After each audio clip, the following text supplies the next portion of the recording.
Welcome to Past People. To support my channel, please consider subscribing. The tumultuous life of King George IV. Born into the lap of opulence as the heir to the royal throne, surpassed the bounds of excess in an unparalleled manner.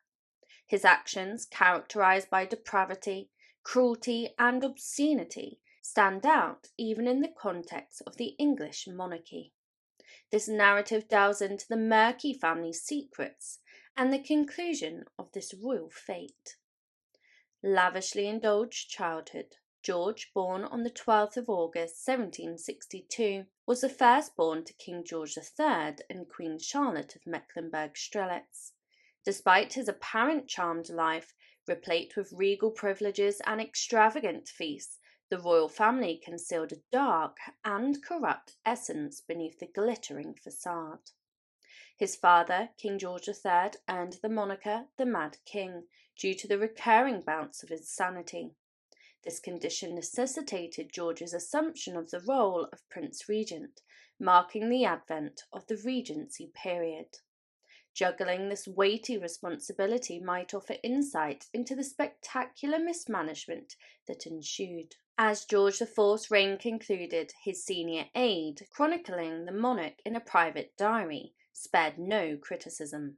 A more contemptible, cowardly, selfish, unfeeling dog does not exist. There have been good and wise kings, but not many of them, and this I believe to be one of the worst. Brace yourselves for a tumultuous journey through his legacy.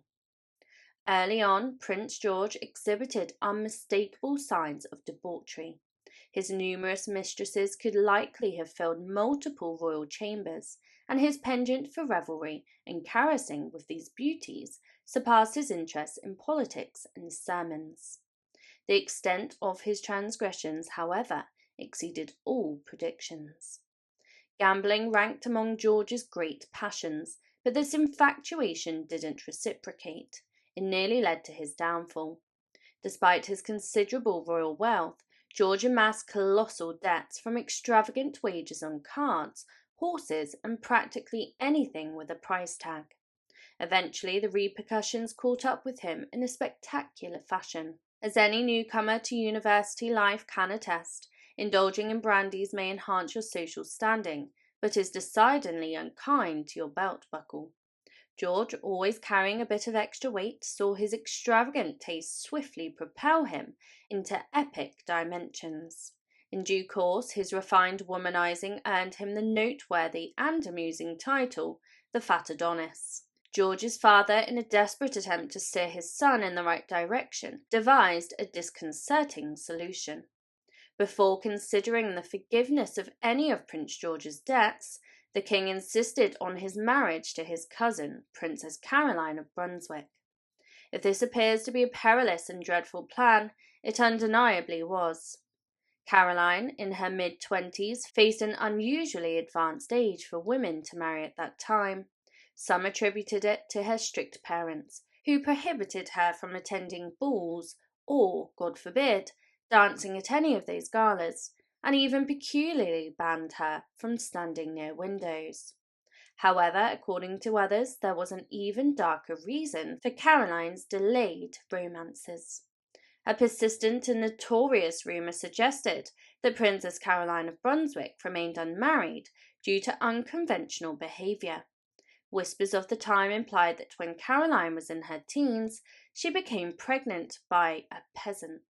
To conceal the pregnancy, Caroline's parents rejected several proposals before ultimately marrying her off. Perhaps George had heard that rumour too. Prince George and Caroline of Brunswick had never set eyes on each other before agreeing to wed, leading to a disastrous encounter. Reportedly, when Prince George finally encountered his betrothed, his response was incredibly snide. The future monarch simply requested a larger glass of drink to numb his disappointment. Painful, but that wasn't even the worst part. Upon Caroline's initial arrival in England, George reportedly made a gesture of apparent honour by appointing her a lady-in-waiting, Frances Villiers. However, this turned out to be a cruel power play. Villiers was one of George's preferred mistresses, and by designating her as Caroline's Lady of the Bedchamber, he unmistakably communicated his priorities to his new wife. The narrative, however, did not conclude at this juncture. George's ineptitude in governing a nation contrasted sharply with his adeptness in the realm of fashion. Introducing various styles to England, many of them strategically designed to conceal his obesity, he abandoned the prevailing knee breeches in favour of looser trousers. Dark colours became popular under his influence, serving to create a slimming effect, and high collars were embraced to conceal his double chin. The royal union unfolded on the 9th of April 1795, but the fairy tale ceremony swiftly devolved into a nightmarish affair. Prince George commenced his drinking early, rendering himself thoroughly intoxicated by the time the ceremony commenced. He also voraciously declared to friends that Caroline was unsightly and unhygienic, and this was just the beginning, as they still had the wedding night ahead of them. When Prince George escorted Caroline to the bedchamber that fateful night, he made a horrific revelation. Upon assessing the situation, he strongly suspected that the blushing bride was not a virgin. While this lends some credence to the unsavouring pregnancy rumours surrounding Caroline, it's worth noting that George himself had not exactly spent his youth showing chastity. The bedroom dynamics between George and Caroline mirrored the dismal state of their overall relationship. The prince later asserted that they consummated their union a mere 3 times, twice on the wedding night, once the following evening, and thereafter never again. Despite his proclivity for womanizing, George penned, "It required no small effort to conquer my aversion and overcome the disgust of her person. Sometimes, however, 3 times is all it takes." Almost precisely 9 months after their ill-fated wedding night, Caroline gave birth to a daughter, Princess Charlotte. It's almost as if Caroline's biology was vehemently signalling "one and done" regarding her tumultuous marriage. Ultimately, Charlotte stood as the sole legitimate child that George would ever have, rendering her subsequent tragedy all the more poignant. Despite his questionable pursuits, George IV harboured an unexpected talent, an incredible, witty and intelligent individual from childhood.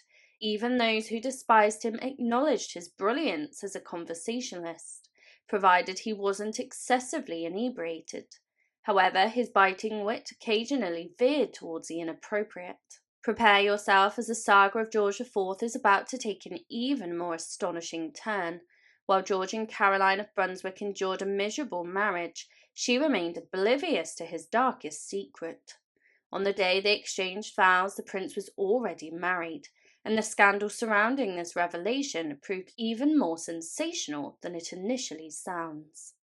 Before Princess Caroline became his means of royal debt forgiveness, George IV was passionately entwined with Maria Fitzherbert, a double gasp, widowed, Catholic commoner, 6 years his senior.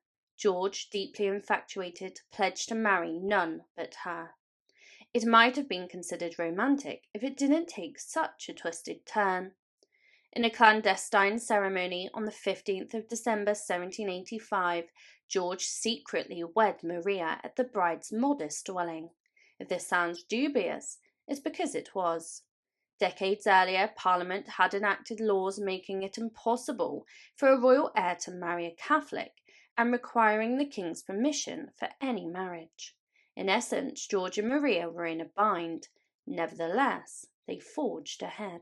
George IV concealed his sham marriage for years, fully aware that its revelation could ruin him and both Parliament and his father, potentially jeopardizing his throne.